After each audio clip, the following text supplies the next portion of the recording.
We are Good. doing well. It's nice to be with you this afternoon. Yeah, it's nice to be with you guys too. I'm excited to film this episode, especially because you guys have your own podcast too. We do. We've been hosting and producing the Eyes on Success podcast for just over 10 years now. 10 years. Wow, that is amazing. 10 Time years. flies. Wow. Could you tell us a little more about your podcast? Sure. So we started Eyes on Success 10 years ago, as Pete just said, um, with the intention of basically bringing information to people with visual impairments because Pete's actually knowledgeable on the topic, having been blind his entire life. Um, and so we cover basically a variety of topics. Some of it is quite technical. We'll talk about the latest improvements and features to access technology. Sometimes we talk with people about careers that they've been pursuing, some of which you might find surprising for someone with a visual impairment. We'll talk about services that are available for the visually impaired, various people's pastimes. If somebody likes to knit and you think, well, how can you do that if you can't see? Well, listen to that episode and you'll get some good hints. So it's basically, when we named the show Eyes on Success, because it's very success oriented, either the tools to enable you to do what you want to do, or individuals' success stories where they've managed to do something they wanted to do despite maybe getting discouraged initially. Wow, I really love the whole idea of your podcast of displaying success in the lives of visually impaired people. It's very inspiring. Thank you. And it sounds like a similar mission to what your podcast is trying to accomplish. And as Nancy mentioned, I've been blind since birth. And despite the fact that your viewers see me with glasses, I don't have any functional vision. The glasses are just protection. But you also have a connection to blindness.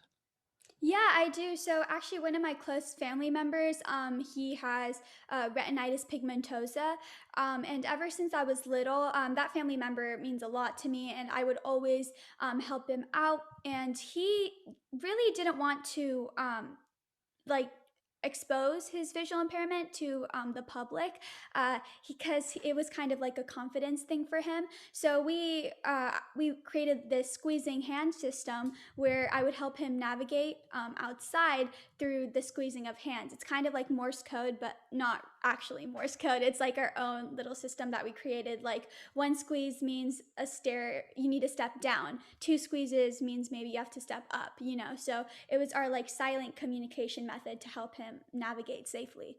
So We that's where my love for this started. we have our own secret code. I don't even think either one of us knows what the code is, but somehow when we're approaching a step down, I do something and he knows what to expect. And of course, our friends don't even notice, and our families don't even notice. And we'll be walking along, and all of a sudden, someone will yell, "Nancy, you didn't tell them about the curb." And I'm like, "Well, actually, I did. It's just you didn't hear me because Yeah, it's all just hand gestures." yeah, I mean, I think it's kind of instinctual too. Like sometimes I'll definitely forget to do like the one squeeze, but I'll kind of like pull him a little bit towards this way or that way. It's funny how subtle it can be. So, Nancy and I are now married for over 37 years. Well, almost 37 years. And when we, Over. oh, July was so, 6 months oh, ago. July was, yeah, I kind of missed time during the pandemic.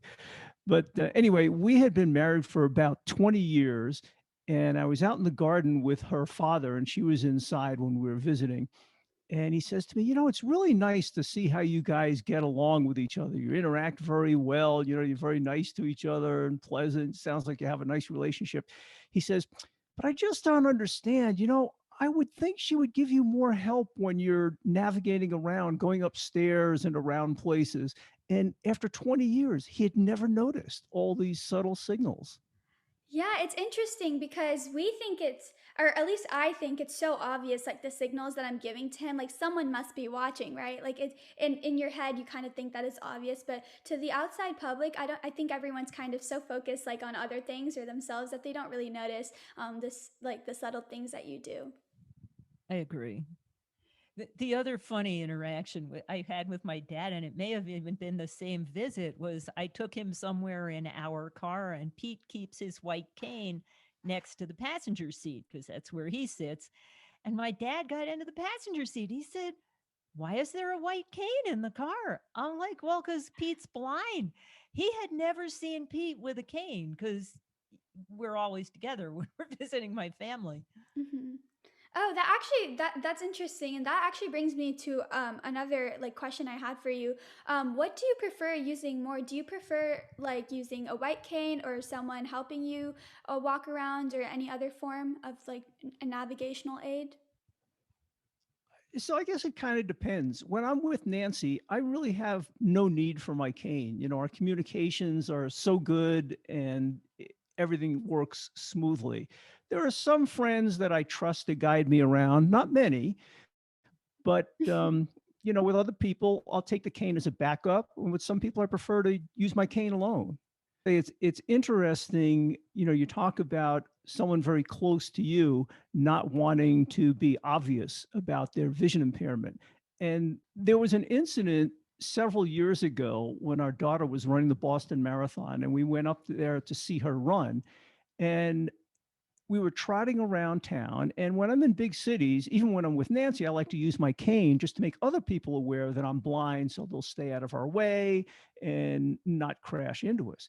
And our daughter, who, when she was growing up, rarely saw me use a cane, just flipped out. She says, "Dad, what are you doing with that cane?" I said, "Well, you have a blind dad." She says, "Put it away. You don't need that cane. You don't need that. Put it away." She felt embarrassed. And it Well, was kind of a real tug of war the whole weekend with her. I don't think it was so much embarrassed, but she thought you looked vulnerable. That people would take advantage of you because it was obvious you were blind. Yeah, I mean, I kind of I understand I think where she's coming from, because I wouldn't say like I'm embarrassed or anything, but I do like I'm overprotective of this person. Like I wouldn't want anyone to take advantage of them because of their visual impairment.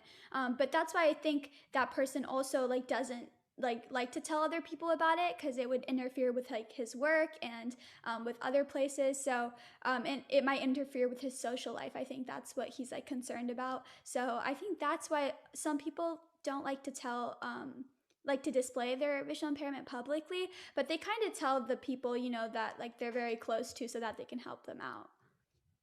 Yeah, I actually, as I said, I rarely used a cane when I was with the family and people I knew in Rochester, and it was just, I never really thought about it. When I moved to Golden, though, 3 years ago, I figured I'd kind of reboot. And every place I go now, I take a cane, and I actually find it very helpful. People tend to be more helpful. There are sometimes, if I didn't have a cane, I was in the supermarket with Nancy hanging onto a cart, and she went to gather something. Someone had asked me to move, and I wouldn't know where to go. And it's not clear that I was blind, and people think you're not listening or being disagreeable. So I've found the cane to actually make things a little bit easier in some circumstances. When we go to the airport to get on the airlines, they'll always let us pre-board. People stand out of our way. When I walk through crowds, it's almost like the waters part for Moses in that movie, The Ten Commandments.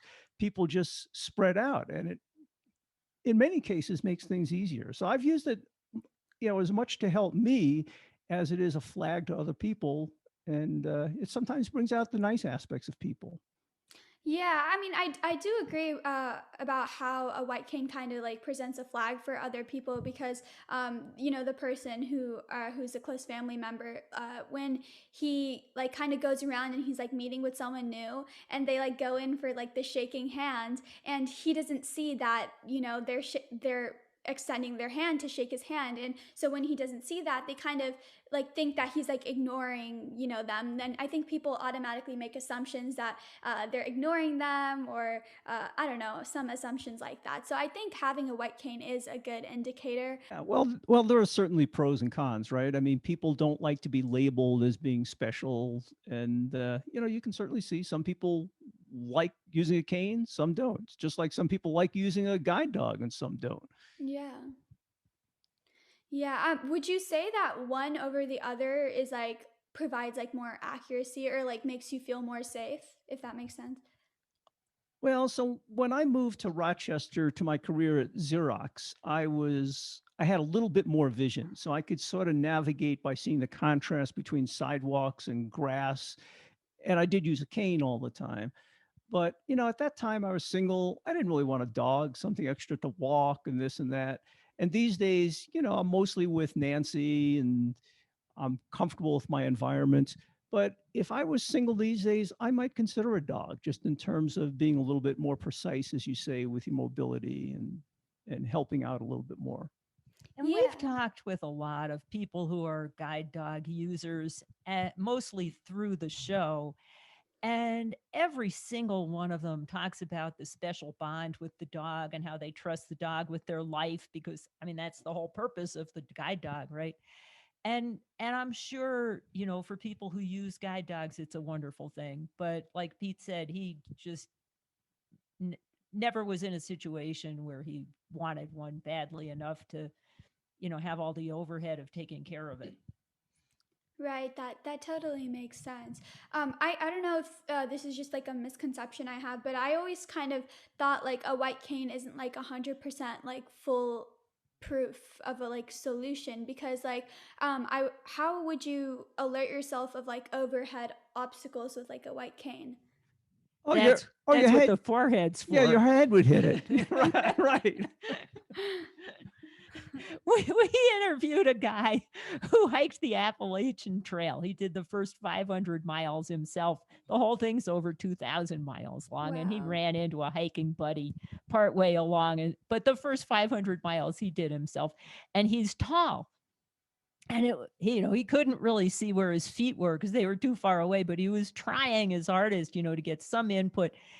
And he kept hitting his head, and he actually had to start the through hike a couple of times because he would hurt himself too badly by walking into low hanging branches. Oh. But ultimately he completed it, and was a big accomplishment for anybody, sighted or blind. No, definitely. Well, now I see why the glasses are such a big help, with the tree branches. If that like hits you in the face, the glasses can protect your eyes. Absolutely. And we do a lot of hiking through woods and in some rustic areas. So that is good protection for me. I think your worst interaction was a coffee pot at work. That is true. The coffee pot actually scratched my cornea in the days I wasn't wearing glasses. That wasn't Oh, fun. oh, that's so interesting. I would never expect a coffee pot to be able to do so much damage. I bent over and, some sharp corner of it must have just been too close to my eye. And Mm. that's what happened. Yeah. Oh, interesting. Wow. Well, I'll definitely think about the glasses. That's a really good idea. Even if you don't have prescription. So, I was wondering if you guys could tell me a little bit more about your passions and how you pursue them. Well, one of my big passions is I grew up as a kid doing lots of mathematical games and puzzles. And I've always enjoyed science and reading science books, doing these puzzles and games. And I eventually became a physicist. And I tell people, I did those mathematical games and puzzles as a kid. Then someone paid me to do it. And it was a lot of fun. So it almost wasn't like working. I had a great career.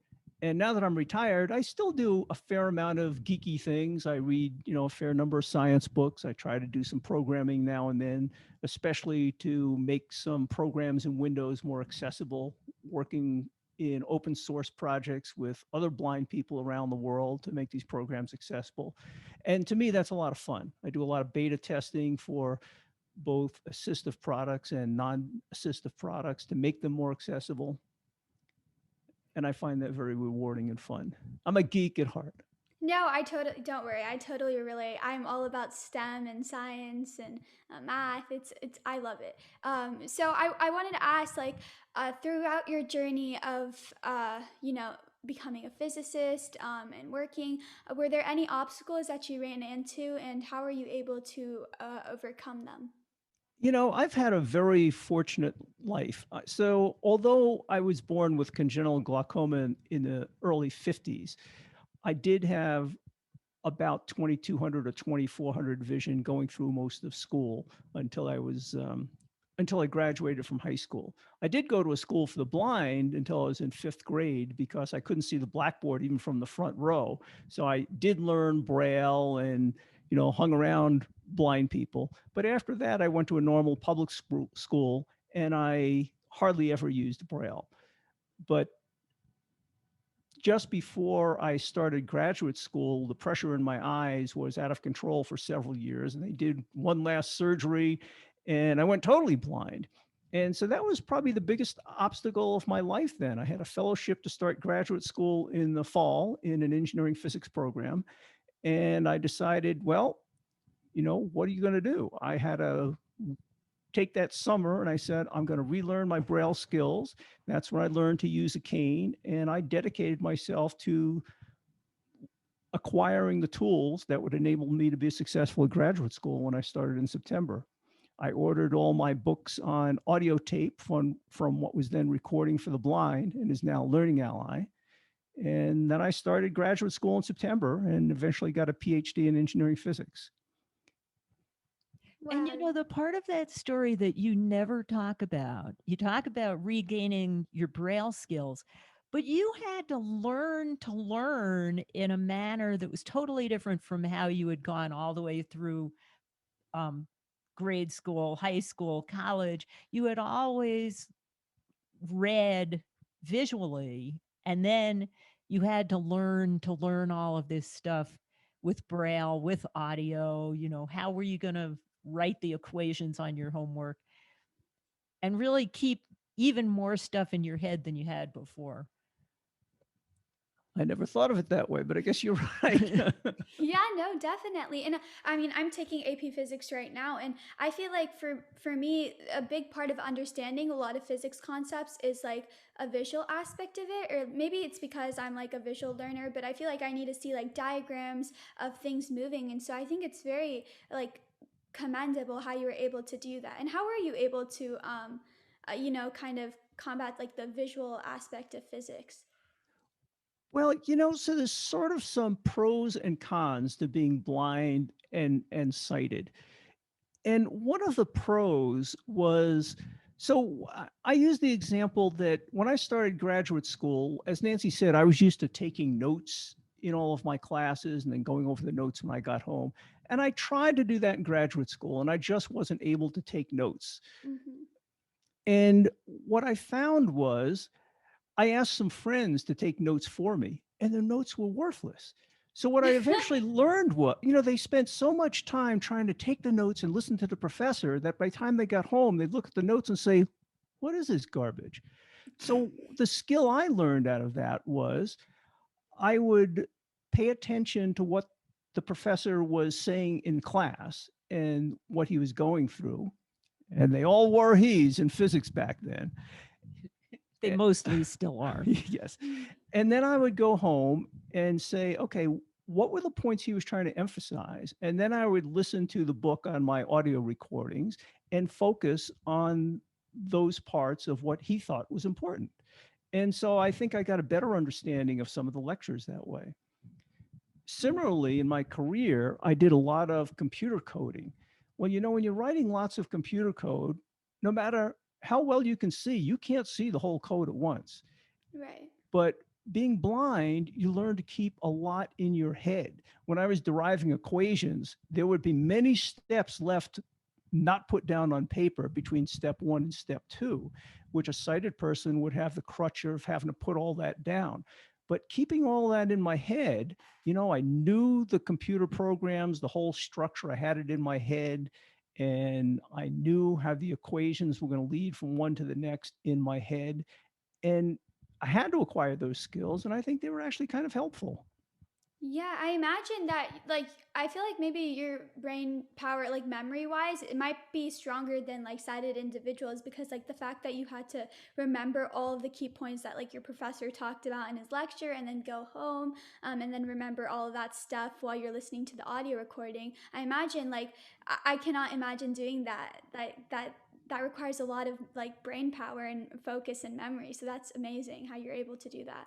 Well, and to me, it's just an alternate way of learning, right? Some people learn things by writing things down and Right. having the visual reinforcement for them is what helps them what helps them keep that information internal.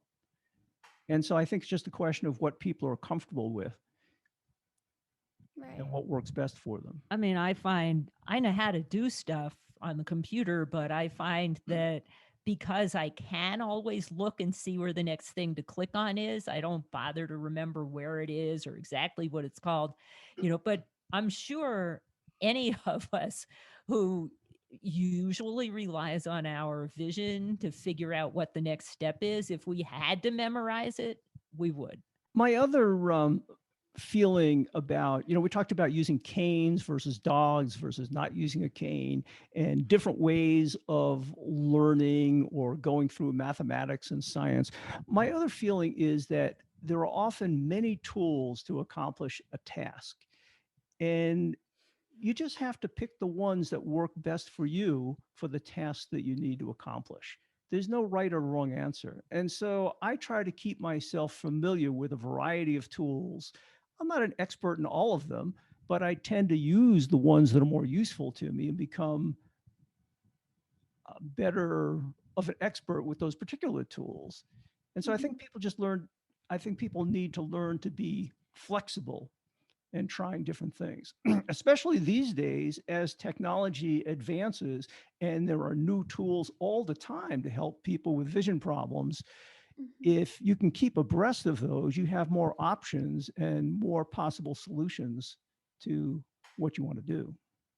Right. I mean, I think having like the tool, like kind of like a toolbox, as you mentioned, is very important, especially because like the transition from like being able to go out to like kind of staying more at home because of COVID, that has like all of a sudden everyone is more, on the computers or like on technology more. So like the fact that like you're able to use or transition your tools and use your tools now towards like a new way of communication, like through technology, is probably it's very like useful and important.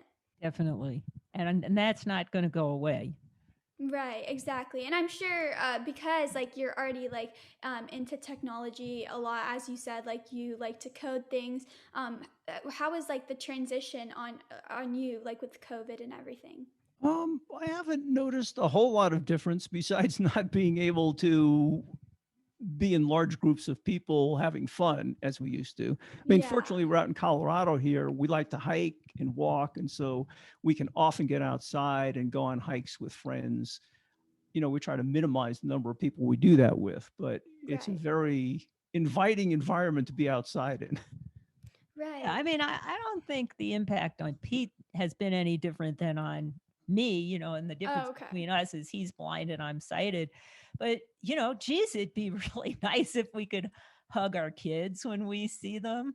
Hmm. Um, it'd be really nice if we could take a trip, but it's not like it's made a huge difference to our day-to-day life. We don't socialize the same as we used to. We don't vacation the same as we used to. But I don't think Pete's blindness has had any impact, particularly on how we're affected. Yeah, I mean, I thought maybe so because I feel like for me the transition feels big because of like just going to school in person and then school is completely online. So I imagine if there's any like visually impaired high schoolers, like doing school online is like probably like a bigger change for them rather than being able to be physically present like in a classroom. Well, it's probably a bigger difference between you and us because in other years you've been surrounded by how many thousands of kids are in your school every day. Right. And, our activities we're retired, they're all optional. We've always created this show from our house, in spite of the fact that this is the third house we've been in since we've been creating the show. We've always done it from home. And, some of our other volunteer activities have involved being out in public, and that's not happening. But I think it's a much smaller impact on our daily life than on yours. Yeah, I mean it's definitely different for everyone like what they're used to. That's interesting to see. But I think it's interesting to see how adaptable people are and how they accommodate to doing things in a new way when they're forced to.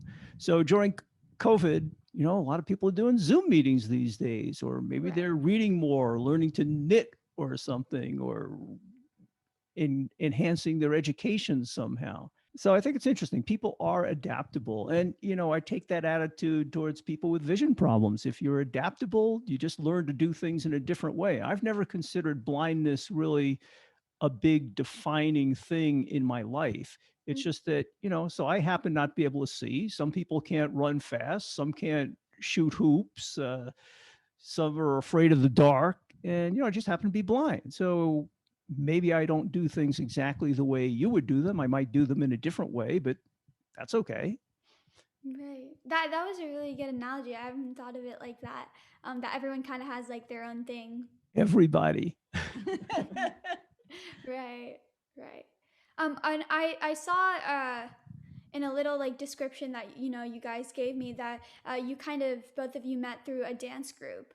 We did. So when we were each graduate students, we each started doing American contra dancing.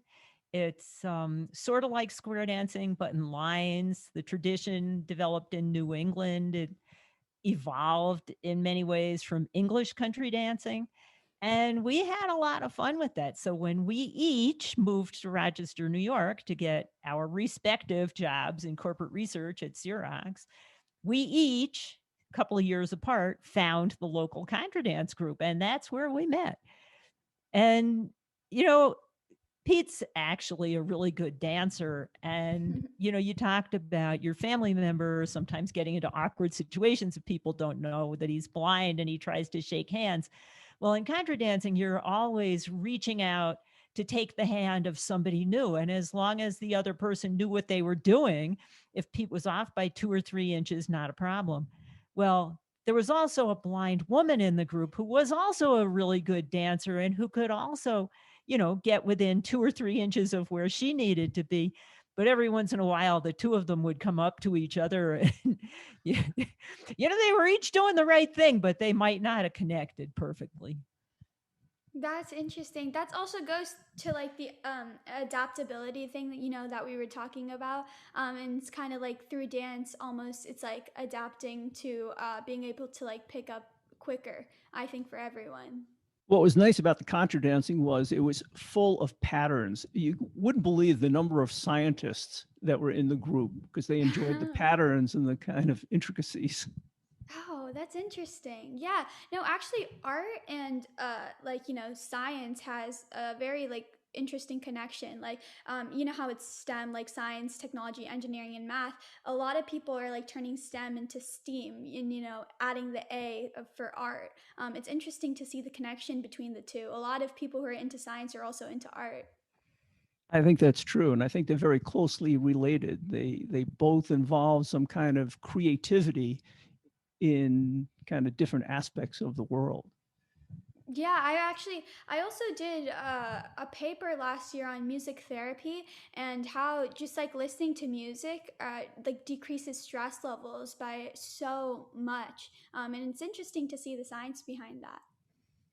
Well, I really enjoy music. I actually studied piano since I was in second grade, and every place I've lived, I've always tried to take some kind of music lessons or other, either in music theory or composition, piano lessons, guitar lessons, flute lessons, and I really enjoy music.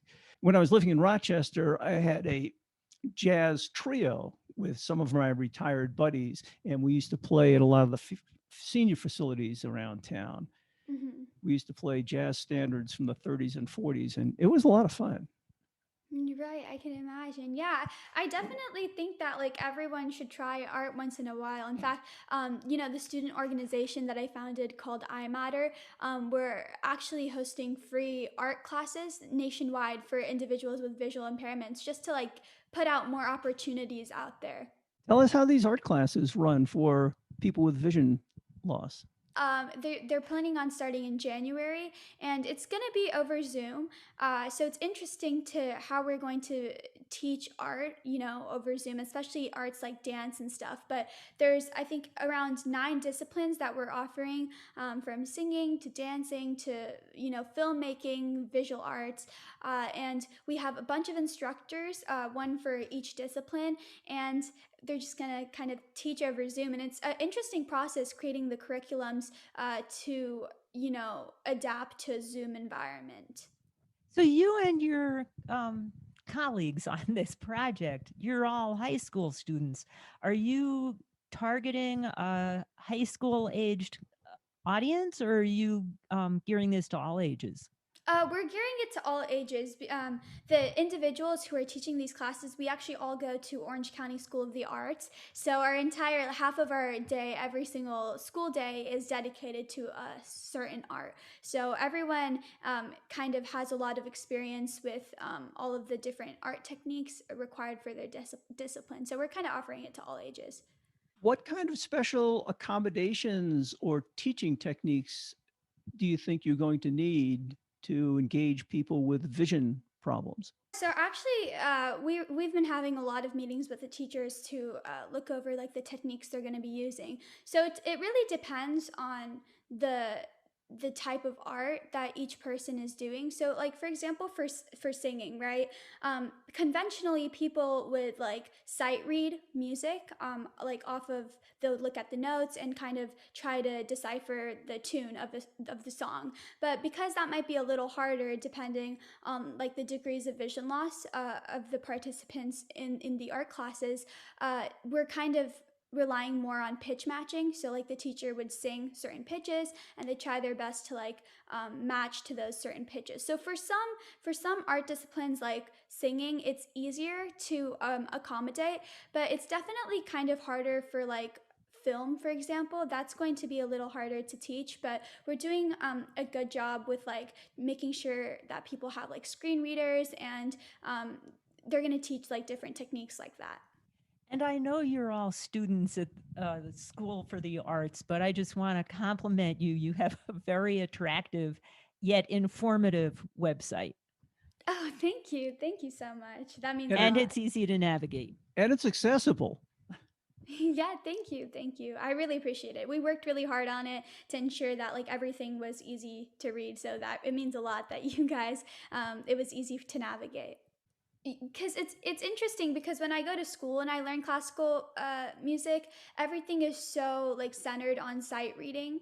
It's such a big skill. Like our finals were based on sight reading skills. So it's going to be interesting to like see the transition into like more like audio type of techniques where we have to pitch match and stuff like that. So it's definitely a learning experience for everyone. That's one of the reasons I got into jazz. When I was really young, as I said, I had a little bit of vision.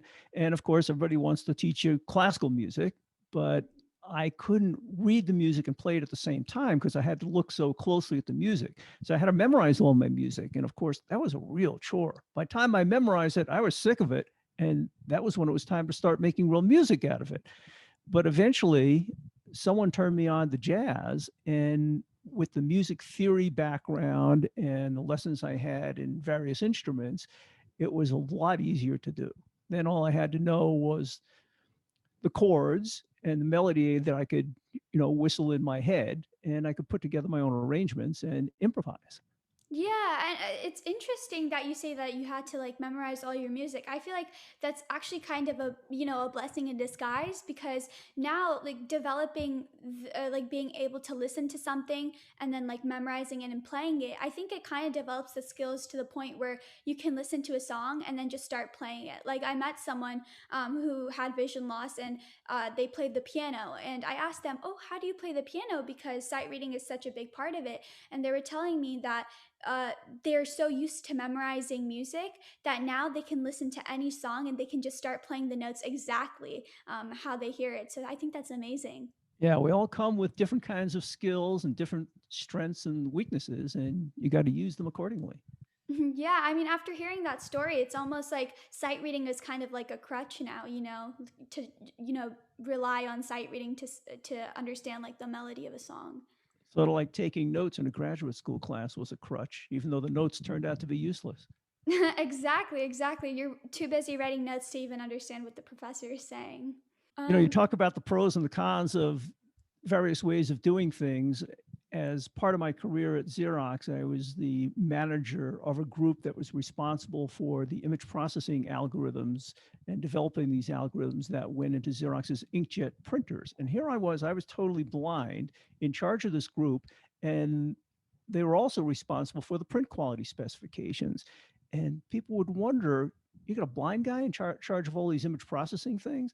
And I tell people it almost worked to our group's advantage because it made everybody verbalize what they saw in pictures. And everybody sees something a little bit different in an image. Right. So, in terms of verbalizing it and really thinking about what they saw, it really was a strength of the group in terms of communicating with each other and what their feelings were about different aspects of print quality and image quality. Right. That's actually really interesting. And I imagine when you use like ways to describe things, I feel like you almost catch on the small details that maybe you might have missed earlier. That's probably an advantage. I think it was, yeah. Well, I thank you for contacting us. It was just a pleasure to talk with you, and we really admire what you're doing. That's really kind of cool. Yeah, good Yeah, luck thank with it. you. Thank you. I really appreciate it. If you enjoyed this episode, please be sure to subscribe so you are notified when a new episode is posted. Rate and review this podcast and share it with your friends.